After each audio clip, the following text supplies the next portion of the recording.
सकती, मुझे अग्नि जला नहीं सकती, पानी डुबा नहीं सकता, मैं अमर हूं। उसी समय स्वामी सुखदेव जी वहां से विदाई ले लिए। स्वामी सुखदेव जी का गंध धूप दीप नैवेद्य आदि से सुंदर पूजन किया राजा परीक्षित ने, और स्वामी सुखदेव जी विदा हो गए। इधर राजा परीक्षित बैठे हुए थे। उसी समय तक्षक नाम का सर्प एक पुष्प के माध्यम से आया और राजा परीक्षित के शरीर का दंशन किया।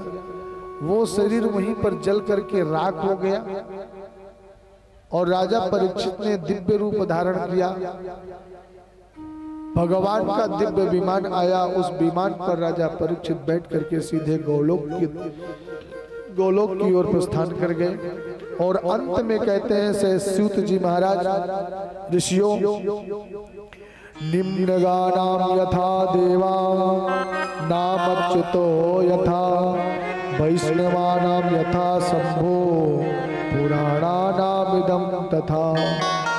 बहने वाली नदियों में जैसे गंगा सर्वश्रेष्ठ है, वैसे ही देवताओं में अच्युत श्री कृष्ण श्रेष्ठ है, वैष्णवों में शंकर श्रेष्ठ है, और पुराणों में उसी प्रकार श्रीमद् भागवत सर्वश्रेष्ठ है।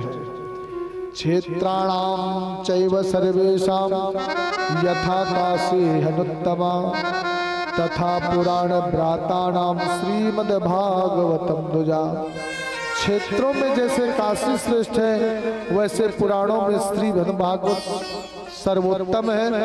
भागवत पुराणों का तिलक है, वैष्णवों का धन है, परमहंसों की संगीता है, भक्ति ज्ञान और वैराग्य का सागर है। जो इस श्रीमद् भागवत की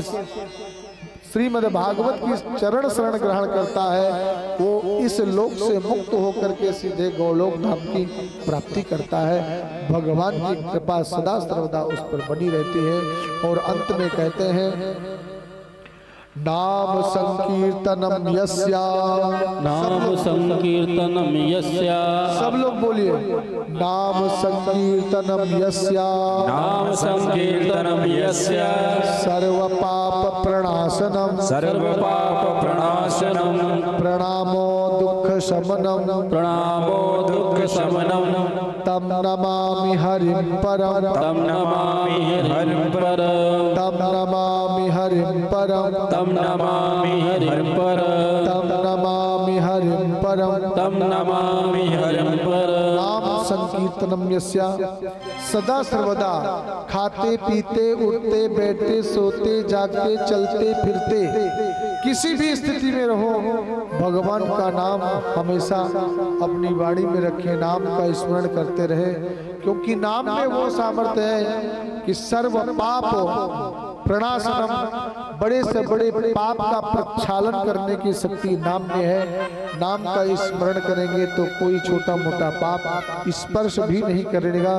और प्रणामो दुख शमनम, सभी प्रकार के दुखों का एक ही मात्र इलाज है, हरि स्मरण सर्व विपत्ति विमोक्षणम।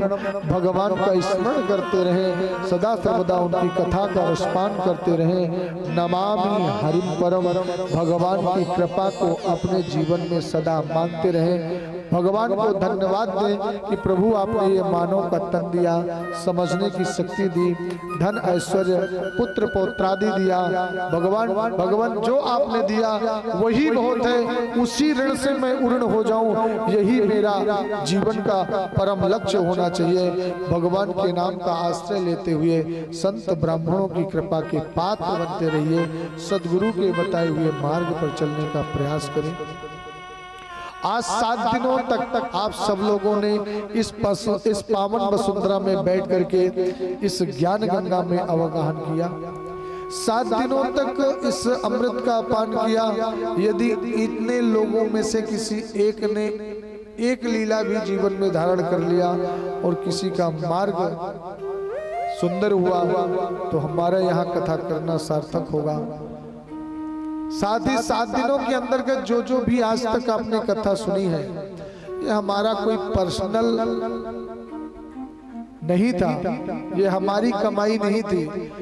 ये जो भागवत के माध्यम से जो गुरुजनों के वाणी से मिला हुआ है, जो गुरुजनों ने प्रदान किया है, ये हमारा पर्सनल कोई कमाई नहीं है।